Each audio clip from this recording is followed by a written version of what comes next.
Queen Elizabeth II died on September 8, 2022, at the age of 96 at Balmoral Castle in Aberdeenshire, Scotland, after reigning over the United Kingdom for more than 70 years. The Royal Estate Fund and private estate of Queen Elizabeth II will now pass to her first son, King Charles III. But what does that entail exactly? Stick with me to the end of this video to see everything the late British monarch owned before her death. And, where possible, I'll break down the value of each asset. Because some items have been in her possession for so long that they haven't been valued according to modern standards, as they are worth so much as in the case of jewels that experts have difficulty estimating a value. So without wasting any time, how wealthy was Queen Elizabeth II? Let's find out. The Crown Estate is one of the most expensive properties owned by the Queen. The Crown Estate, also known as Monarchy plc, is the corporation that controls all of the British monarch's lands and holdings, whoever that monarch may be. The royal family, believe it or not, has only a limited amount of control over the Crown Estate. The majority of it is run on behalf of the monarchy by an independent council.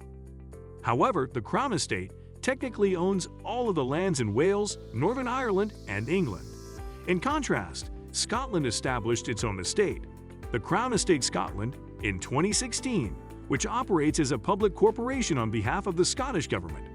The total value of the Crown Estate is up to $34.3 billion. Buckingham Palace is another possession of the Queen. It is worth a fortune. Buckingham Palace is the most famous palace of the British monarchy. It is also the most recognizable. It was originally built for the Duke of Buckingham in 1703 and was purchased by King George III in 1761, where it has remained ever since. This is where the family usually greets visitors in crowds, and it also serves as the monarch of the United Kingdom's administrative offices. Buckingham Palace is worth $4.9 billion.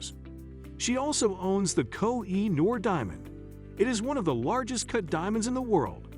The exact origins are unknown, but it was first mentioned in the 1740s as part of the Mughal Empire of India's Peacock Chair. Queen Victoria acquired the Koh-i-Noor Diamond after India was annexed in the 1840s. Since India's independence in 1947, the governments of Iran, Afghanistan, India, and Pakistan have all claimed ownership of the diamond and demanded its return. But Her Majesty has since claimed legal ownership. Another property owned by the Queen is Balmoral Castle. Balmoral Castle, located in Aberdeenshire, is a privately owned Scottish residence. It was purchased by Elizabeth II and will now be passed down to Charles III. According to Forbes, the property is worth $140 million. Queen Elizabeth II was staying at this castle when she died in September 2022. And you must have also heard of Windsor Castle. Yes, it is also owned by Queen Elizabeth II. William the Conqueror built the original Windsor Castle in Berkshire, outside of London. Since 1100, when William's son Henry I took over and made this his primary residence, it has been occupied by the British monarch. Windsor Castle is therefore Europe's longest occupied castle. Elizabeth II's primary residence, Windsor Castle, also served as a refuge for the royal family during World War II. It is valued at approximately $574 million. Claude Monet is another valuable asset that was in the Queen's possession. The royal family is also well known for its extensive art collection. Claude Monet's painting titled Lovelock is part of her collection. It was purchased for $2,300 in 1949 and was worth approximately $17,000 in 2002. For many years, the Monet painting hung in her main residence at Clarence House, but it is now on display at Buckingham Palace as part of the Royal Collection Trust. You may be familiar with Westminster. Well, there is another Windsor Palace there as well. You might recognize it as the Houses of Parliament and Elizabeth Tower, which houses Big Ben and the striking clock. Big Ben is the name of the bell, not the entire tower. However, the Crown owns the entire structure, and it is on loan to the British parliamentary government. However, it is one of the most important London institutions and has housed the Houses of Lords and Commons for centuries. The Rembrandt painting is also part of the royal collection that was in the Queen's possession. The Rembrandt painting, Agartha Boss, is on display at Buckingham Palace King's Gallery. It entered the royal family as a gift from one of George IV's lords. It is unknown how much this painting is worth, but original Rembrandt works typically fetch tens of millions of dollars at auction. The Crown Estate, just like the U.S. National Park Service, owns and manages many parks in addition to royal properties. One of these open spaces is Hyde Park, which Henry VIII took from Westminster Abbey and turned into a hunting ground. One of London's most famous parks, Hyde Park, and its popular Speaker's Corner, is an open-air area where public demonstrations, discussions, speeches, and debates are permitted. The entire park is worth about $22 million. She also had 2 Bentley State Limousines. Bentley designed the Bentley State Limousines for Queen Elizabeth II's Golden Jubilee in 2002. They are each worth around $11 million. The vehicles are armored. The tires have Kevlar reinforcements, the cabin can be sealed airtight in gas attacks, and it is even blast-resistant. It has opaque glass panels that can be installed for privacy, but are also removable if the monarch wishes to wave to the crowds. She was also the owner of the Faberge Eggs. Peter Carl Faberge created the Faberge egg after being commissioned by Russia's Tsar Nicholas II.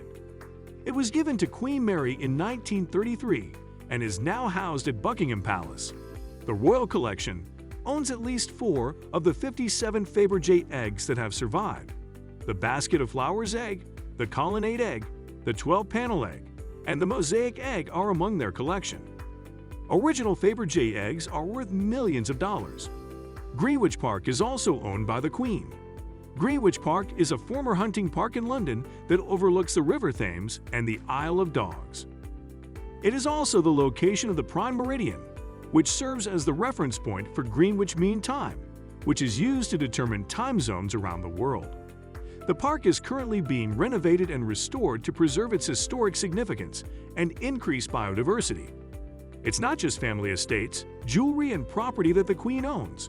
Yes, the Royal Coronation Ceremony Regalia is also among the Queen's expensive possessions.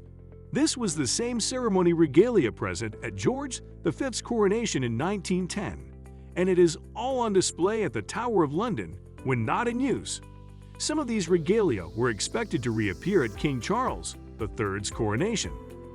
The regalia consists of the imperial crown, the crown of St. Edward, the royal scepter, the orb, the ampulla containing the oil of anointing, the sword of mercy, the sword of state, the sword of offering, the sword of temporal justice, the sword of spiritual justice, St. Edward's staff, 3 different scepters, and the sergeants at arms maces. It is, however, impossible to estimate the total value of these rare, historic, jewel-encrusted coronation items. The Tower of London is another asset that belonged to the Queen. Although it is no longer a working palace, it once was. Besides that, the property is still owned by the Crown Estate. Due to its extensive history, the Tower of London, officially known as Her Majesty's Royal Palace and Fortress of the Tower of London, now serves as a museum and is a protected World Heritage Site. It is also the most valuable piece of property in the United Kingdom, with an estimated value of $81 billion. The Royal Collection houses at least 20 drawings by Michelangelo, including the Resurrection, which was created around 1532. At auctions, Michelangelo's drawings frequently fetch tens of millions of dollars. The diamond diadem is also in the possession of the royal family. This diamond diadem was made for George IV in 1820. Queen Victoria wore it frequently after it was reset with jewels from the Royal Collection. This diadem was worn by Queen Elizabeth II in the procession to her coronation in 1953, and she has continued to wear it every year at the annual state opening of Parliament, which occurs every time the British Parliament begins a new session. Stephen Stone's jewelry experts estimated its value to be around $6.9 million. Now with all these, once in her possession, how rich would you say she's worth? Let us know in the comment section below. Thank you guys for sticking with me all the way to the end. If you found this video interesting, please do well to like and subscribe to this channel for more. Bye for now.